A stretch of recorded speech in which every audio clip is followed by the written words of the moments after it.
Welcome back to Sports Talk ATL. Thank you guys for joining us on this Tuesday evening. It was a great day in the world of sports if you're a baseball fan, particularly an LSU baseball fan. National champion LSU Tigers. They are your 2023 College World Series championships, winning 18-4 over the nasty Florida Gators. Whether you're an LSU fan or you're a Georgia fan, we can all say we hate Florida. So it's good to see them not win. The Braves also came up with another win, their 18th win in their last 21 games, by far the hottest team in baseball and one of the hottest teams I have ever seen. They just do not lose. We had a funny moment on the Mets broadcast yesterday where they got caught talking about it and just being like, God, this team never lose. But it was a sort of somber day if you are a Hawks fan, as the Hawks dealt John Collins. Now, John Collins has been embroiled in trade rumors, probably the most talked about guy that's on the trade block over the last 3 years. And the Hawks ended up selling on pennies on the dollar, which of course was met with pessimism from the Hawks fans.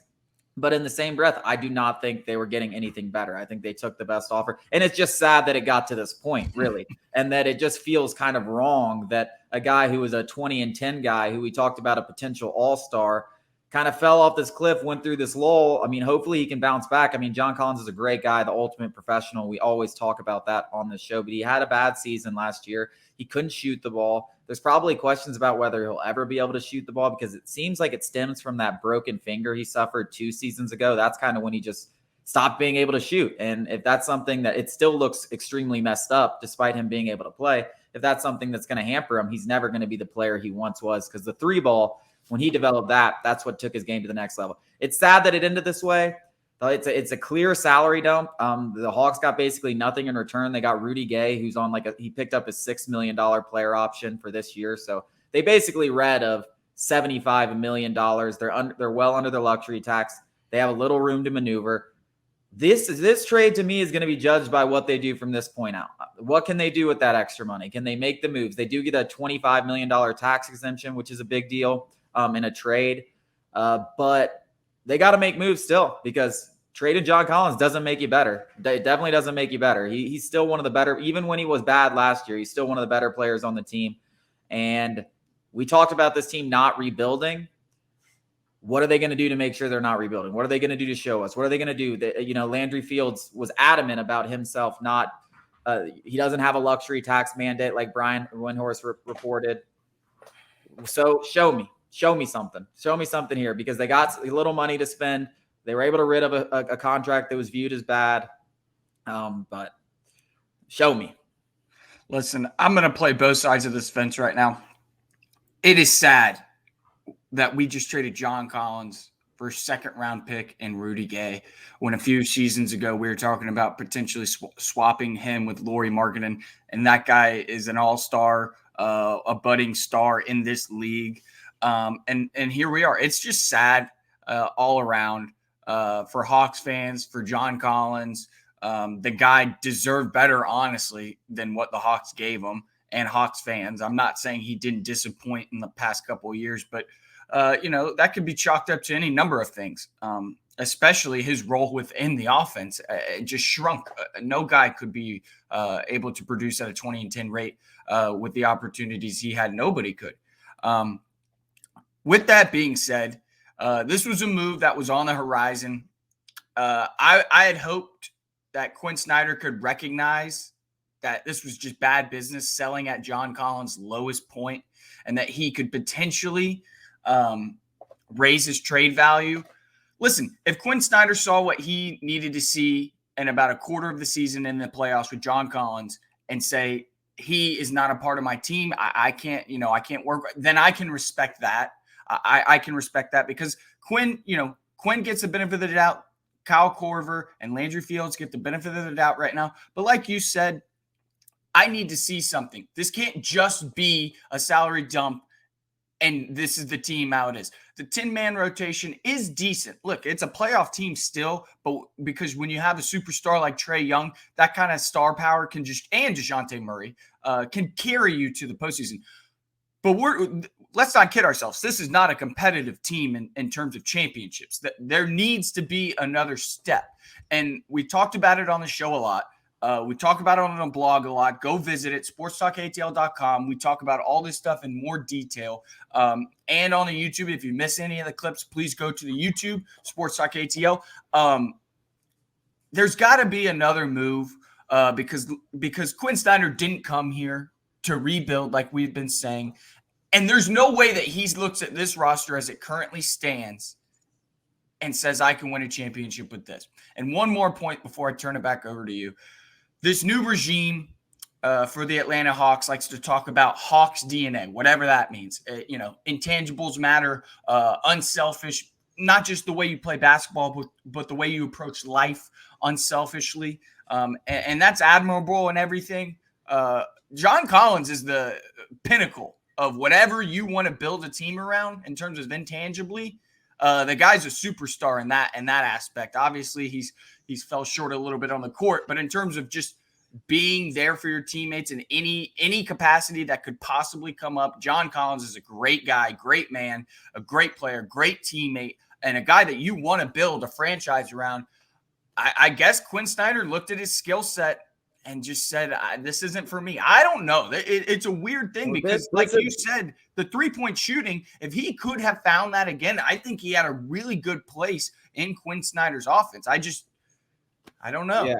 I think a lot of it does have to do with maybe they're doubting about, and then also how much did Quinn Snyder play a role in this? Like, was he a deciding factor? You have to hope that he was, right? You have to hope that he was.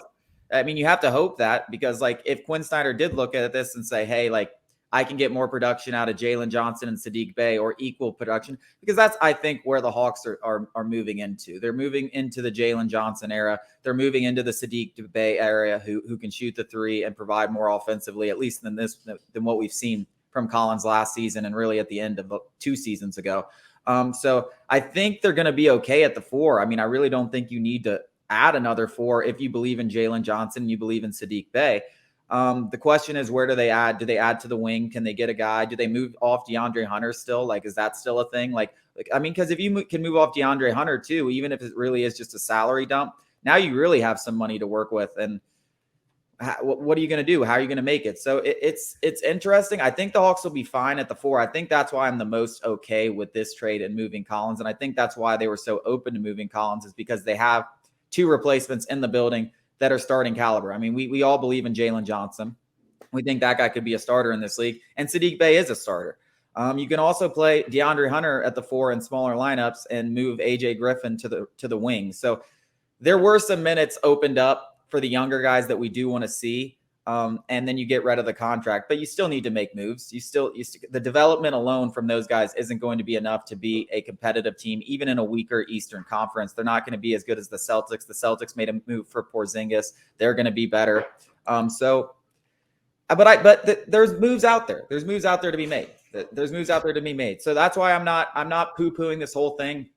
I hope the best for John Collins. I hope he goes out to Utah and is a superstar. I mean, the guy was a pro's pro. He was the nicest person. When I was first getting into this industry, I went to Hawks practices and interviewed him, and the guy gave me the same respect that he did a guy who's been there 15 years. So he's a pro's pro. He's everything that you want in a guy. I want him to succeed. There's not a single person inside that building from a media, coaching, players perspective that doesn't respect John Collins for who he is as a person and as a player and as a pro. So yeah.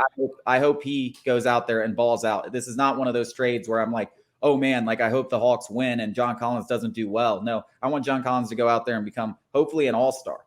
And I think he's going to fit well with the Jazz and what they're trying to build out there and what he brings from a locker room presence. They're going to really enjoy. So it's sad in that aspect, but I understand why the Hawks did it. And I'm not going to poo-poo the trade because I do think this could be a good basketball move in the long run. It's just unfortunate they waited so long and didn't get what they could have gotten, because they could have gotten a first rounder after last season. They could have gotten multiple first rounders a couple seasons ago, and they end up selling for nothing. But they're out from underneath the contract. It was not a good contract. We can all agree on that. It was not a good contract. He was not producing enough to be making $25 million a year. So now what are you going to do with that money? I do think there's direct players that can fill in and take his role immediately. Now you got to find another player, whether it's an all-star, whether it's a really good 3-and-D player, whatever you can find. But more moves have to be coming, and I think they will. Listen, if you look at the roster right now, I just said it's still a playoff roster, and you just said it. Minutes were opened up, and that was the most important thing for this trade. But the roster is still deep. It's a very deep roster, considering AJ Griffin, first round pick, not starting. Jalen Johnson, first round pick, not starting. Onyeka Okongwu, 6th overall pick, not starting. Sadiq Bey, one of those guys, Sadiq Bey or Jalen Johnson wouldn't be starting. Jalen Johnson should be starting, but I digress. There's still no hope for this this roster to win a championship. And if you do go out there and make another move like me and you are expecting, like a lot of other Hawks fans are expecting, you gotta open minutes somewhere. So who's gonna bear the brunt end of that stick if you bring in another guy? To me, it's quite obvious. We have the young assets. You go out there and make a trade for another star. You go all in right now with Quinn Snyder. There's no reason to just, 1 foot in, 1 foot out. We talked about that a lot, with this Tony Wrestler Hawks team. They're 1 foot, 1 out, and especially with the luxury tax, show me something. This is still a 10-man deep team. And, in the playoffs, you're playing 8 guys max.